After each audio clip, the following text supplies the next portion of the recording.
तो दोस्तों आज हम राजस्थान जीके के 25 इम्पोर्टेंट प्रश्नों के बारे में बात करेंगे और ये सभी प्रश्न राजस्थान सीईटी 12th लेवल एवं ग्रेजुएशन लेवल दोनों के लिए बहुत ही ज़्यादा हेल्पफुल प्रश्न है, इसलिए वीडियो में आप अंत तक जरूर बने रहे। तो चलो वीडियो को शुरू करते हैं। तो आपका पहला सवाल है कि महाराणा प्रताप का जन्म किस वर्ष में हुआ था। मोस्ट इम्पोर्टेंट क्वेश्चन है और ये प्रश्न बहुत बार एग्जाम पूछा गया है, इसलिए इस प्रश्न को आपको रट लेना है कि महाराणा प्रताप का जो जन्म हुआ था वो किस वर्ष में हुआ था। तो इनका जन्म हुआ था 9 मई 1540 को। तो दोस्तों आपको 25 प्रश्न दिए जाएंगे, जिसमें से आपने कितने प्रश्न सही किए हैं वो मैं लास्ट में कमेंट में ज़रूर बताएं और मैं प्रश्न पढ़ूँ उससे पहले आप उत्तर तैयार रखें, जिससे कि आपकी प्रिपरेशन होती रहेगी। तो अगला प्रश्न देखते हैं। अगला सवाल है कि महाराणा प्रताप का दरबारी पंडित कौन था। मोस्ट इम्पोर्टेंट क्वेश्चन है और ये भी प्रश्न बहुत बार एग्जाम पूछा गया है, इसलिए इस प्रश्न को भी आपको रट लेना है कि महाराणा प्रताप का जो दरबारी पंडित था वो कौन था। तो इनका दरबारी पंडित था चक्रपाणि मिश्र। अगला सवाल है कि कोटा राज्य का संस्थापक शासक निम्न में से कौन था। तो इनका जो संस्थापक था वह था राव माधो सिंह। अगला सवाल है कि महाराजा सूरजमल का अन्य नाम कौन सा था। तो महाराजा सूरजमल का जो अन्य नाम था वह था सुजान सिंह। ठीक है, सुजान सिंह जो था वो महाराजा सूरजमल का अन्य नाम था। अगला सवाल है कि महाराजा सूरजमल किस राज्य के शासक थे। तो महाराजा सूरजमल तो जो थे वह शासक थे भरतपुर के। अगला सवाल है कि किसने मेवाड़ राज्य स्थापित किया था। तो मेवाड़ राज्य जो स्थापित किया था वह किया था बप्पा रावल ने। अगला सवाल है कि पानीपत का पहला युद्ध किस वर्ष में लड़ा गया था। मोस्ट इम्पोर्टेंट क्वेश्चन है और ये प्रश्न बहुत बार एग्जाम पूछा गया है और 99% लोगों को पता होगा कि पानीपत का जो पहला युद्ध हुआ था वो कब लड़ा गया था। तो आपको बता देता हूँ, इसका जो पहला युद्ध हुआ था वह हुआ था 1526 में। अगला सवाल है कि मंडन द्वारा लिखित रूप मंडन का संबंध है। तो ये किससे संबंधित है तो वो आपको बताना है। तो ये संबंधित है मूर्तिकला से। अगला सवाल है कि कानड़ देव कहाँ का शासक था। तो कानड़ देव जो था वह शासक था जालोर का। अगला सवाल है कि कछवाहा राजवंश के संस्थापक थे। मोस्ट इम्पोर्टेंट क्वेश्चन है और ये भी प्रश्न बहुत बार एग्जाम पूछा गया है कि कछवाहा राजवंश के संस्थापक कौन थे। तो इसके जो संस्थापक थे वह थे दुल्हे राय।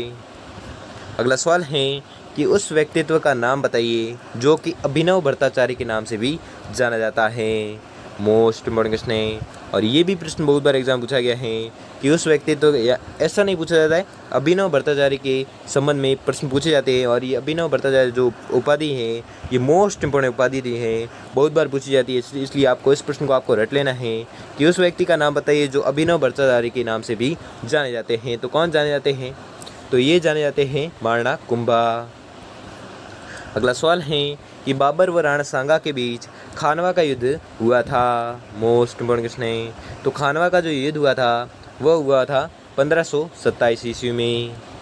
अगला सवाल है कि निम्नलिखित में से किस मुगल शासक ने बादशाही हवेली का निर्माण करवाया था। तो बादशाही हवेली का जो निर्माण करवाया था वह करवाया था अकबर ने। अगला सवाल है कि उस राजा का नाम बताइए जिसे फारसी इतिहासकार फरिश्ता ने हिंदुस्तान का सबसे शक्तिशाली शासक कहा। मोस्ट इम्पोर्टेंट क्वेश्चन है और ये भी प्रश्न परीक्षा में बहुत बार पूछा गया है कि उस राजा का नाम बताइए जिसे फारसी इतिहासकार फरिश्ता ने हिंदुस्तान का सबसे शक्तिशाली शासक कहा। तो सबसे शक्तिशाली जो शासक कहा था वो कहा था राव मालदेव को। अगला सवाल है कि सारंगपुर का युद्ध राणा कुंभा और खालिस्तान के बीच लड़ा गया था। तो किसके बीच लड़ा गया था। तो ये लड़ा गया था मोहम्मद खिलजी के बीच। ठीक है, राणा कुंभा और मोहम्मद खिलजी के बीच लड़ा गया था कौन सा युद्ध, सारंगपुर का युद्ध। अगला सवाल है कि हवा महल राजस्थान के किस राजपूत वंश द्वारा बनवाया गया है। मोस्ट इम्पोर्टेंट क्वेश्चन है और ये भी प्रश्न बहुत बार एग्जाम पूछा गया है कि हवा महल जो है वो किसके द्वारा निर्मित है। तो आपको याद रखना है ये निर्मित है कछवाहा राजवंश द्वारा। अगला सवाल है कि डावी और जीवनी सामंतों की श्रेणी राजस्थान में कहाँ प्रचलित थी। तो ये जो श्रेणी है ये प्रचलित थी जैसलमेर में। अगला सवाल है कि कवि बांधव की उपाधि किस चौहान शासक को प्राप्त थी। मोस्ट इम्पोर्टेंट क्वेश्चन है। तो ये जो उपाधि थी ये प्राप्त थी विग्रहराज चतुर्थ को। अगला सवाल है कि बीकानेर राज्य तथा मुगलों के बीच प्रथम संधि पर हस्ताक्षर करने वाले शासक थे। तो प्रथम संधि पर हस्ताक्षर करने वाले जो शासक थे वह थे कल्याणमल। अगला सवाल है कि निम्नलिखित में से मारवाड़ के किस राठौड़ शासक ने मुगलों की अधीनता स्वीकार नहीं की। तो वह शासक थे राव चंद्रसेन। ठीक है, राव चंद्रसेन मारवाड़ के वह शासक थे जिन्होंने मुगलों की अधीनता जो स्वीकार नहीं की। अगला सवाल है कि महाराणा कुंभा के शासनकाल में चित्तौड़ का वास्तुकार कौन था। मोस्ट इंपोर्टेंट क्वेश्चन है और ये भी प्रश्न बहुत बार एग्जाम पूछा गया है कि महाराणा कुंभा के शासनकाल में चित्तौड़ का जो वास्तुकार था वह कौन था। वह था मंडन। अगला सवाल है कि महाराणा सांगा के मृत शरीर का दाह संस्कार किस स्थान पर किया गया था। मोस्ट इंपोर्टेंट क्वेश्चन है और ये भी प्रश्न बहुत बार एग्जाम पूछा गया है कि महाराणा सांगा के मृत शरीर का जो दाह संस्कार किया गया था वो किस स्थान पर किया गया था। तो ये किया गया था मांडलगढ़ में। अगला सवाल है कि उदयपुर स्थित एकलिंग जी मंदिर का निर्माण किस महाराणा के समय में हुआ था। तो ये जो मंदिर है इसका निर्माण हुआ था बप्पा रावल के समय में। अगला सवाल है कि गोरा और बादल ने किसकी रक्षा की थी। तो गोरा और बादल ने जो रक्षा की थी वो की थी रानी पद्मिनी की। अगला सवाल है कि किसके शासनकाल में मुगल और मेवाड़ के महाराणा के मध्य चित्तौड़ की संधि हुई थी। तो ये हुई थी जहांगीर के शासनकाल में। जहांगीर के शासनकाल में क्या हुआ, मुगल और मेवाड़ के मध्य चित्तौड़ की संधि है जो हुई थी।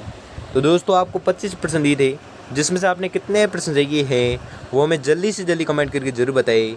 और अगर आपके लिए वीडियो थोड़ा भी हेल्पफुल साबित हुआ तो वीडियो को लाइक और चैनल पर नए हो तो चैनल को सब्सक्राइब कर लीजिए और बेल आइकन को प्रेस कर लीजिए जिससे कि वीडियो की नोटिफिकेशन आपको मिलती रहेगी। धन्यवाद।